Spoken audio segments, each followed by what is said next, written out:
ಅಧ್ಯಕ್ಷರೇ, ಬರೀ ಮಾಲ್ಗಳದಾಯ್ತು ಕ್ವಶನ್ ಆಯ್ತು. ಮಾಲ್ಗಳು ಎಲ್ಲರಿಗೂ ಗೊತ್ತಾಗಿದೆ, ಅವ್ರ ಬಗ್ಗೆ ಆಕ್ಷನ್ ತಗೊಳ್ಳೇಬೇಕು. ಸೌದಿ ಹೇಳ್ದಂಗೆ ಒಂದು ವಾರ ಕರೆಂಟ್ ಆರ್ ಮಾಡಿ ಇಲ್ಲ ಬಂದಾರ ಮಾಡಿಸಿ.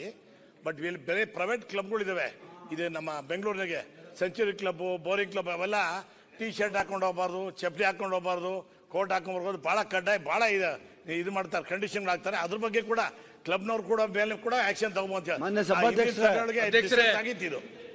ಸಭಾಧ್ಯಕ್ಷರೇ ಅಶೋಕ್ ಅಣ್ಣ ಹೇಳ್ದಂಗೆ ಈ ಪಂಚ ಹಾಕೊಂಡು ಚಪ್ಪಲಿ ಹಾಕೊಂಡು ಹೋದ್ರೆ ಈ ಕ್ಲಬ್ಗಳು ಬಿಡಲ್ಲ ಸಭಾಧ್ಯಕ್ಷರೇ. ನಂದೊಂದು ಪ್ರಶ್ನೆ, ಈಗ ನಮ್ಮ ಮುಖ್ಯಮಂತ್ರಿಗಳು ಪ್ರಧಾನಮಂತ್ರಿಗಳಾಗಿದ್ದ ದೇವೇಗೌಡರು ಹೋದ್ರೂ ಆ ಕ್ಲಬ್ಗಳವ್ರು ಹಂಗೆ ಮಾಡ್ತಾರ ಸಭಾಧ್ಯಕ್ಷರೇ? ಅವ್ರಿಗೆ ಹಂಗೆ ಮಾಡಿದ್ರೆ ಅವ್ರಿಗೆ ಗೊತ್ತು ಏನಾಗ್ತದೆ ಅಂತ. ಆದ್ರಿಂದ ಎಲ್ಲಾರ್ಗು ಒಂದೇ ನ್ಯಾಯ ಸಿಗಬೇಕು.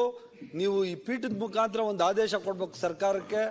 ಬೆಂಗಳೂರಲ್ಲಿ ಕರ್ನಾಟಕದಲ್ಲಿರುವಂಥ ಎಲ್ಲ ಕ್ಲಬ್ಗಳಾಗ್ಲಿ ಮಾಲ್ಗಳಾಗ್ಲಿ ನಮ್ಮ ಸಾಂಸ್ಕೃತಿಕ ಉಡುಗೆ ಹೇಳುತ್ತೆ ತನಗೆ ಆದೇಶ ಕೊಡಬೇಕು ಅಂತ. ಸಾಂಸ್ಕೃತಿಕ ಉಡುಗೆ ಏನಿದೆ ಆ ಉಡುಗೆಯನ್ನು ತೊಟ್ಕೊಂಡು ಹೋದ್ರೆ ಅವ್ರಿಗೆ ರೆಸ್ಟ್ರಿಕ್ಟ್ ಮಾಡುವಂಥದ್ದು ಆಗ್ಬಾರ್ದು.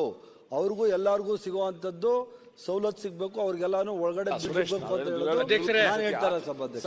ಕ್ಲಬ್ಬಿನ ಹೆಸರು ಹೇಳೋದು ಬೇಡ, ಹೋದ್ರೆ ಬಿಡ್ತಾರೆ. ಎಷ್ಟೋ ಕ್ಲಬ್ಗಳು ಇಲ್ಲ ಸರ್, ಚಡ್ಡಿ ಬಿಡ್ತಾರೆ.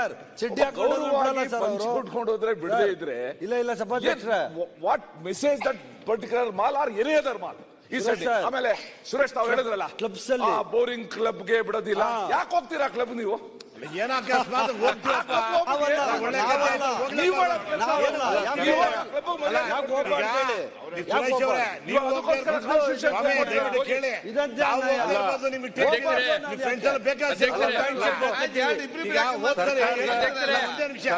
ಮೊನ್ನೆ ನಾನು ಒಂದು ಮೀಟಿಂಗ್ ಕರೆದಿದ್ದೆ. ಸರ್ಕಾರದ ಪರ್ಮಿಷನ್ ತಗೊಂಡು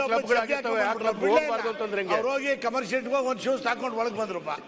ಏನು ಎಮ್ ಎಲ್ ಎಗಳಾಗಿ ಗೆಸ್ಟ್ ಕರ್ಕೊಂಡು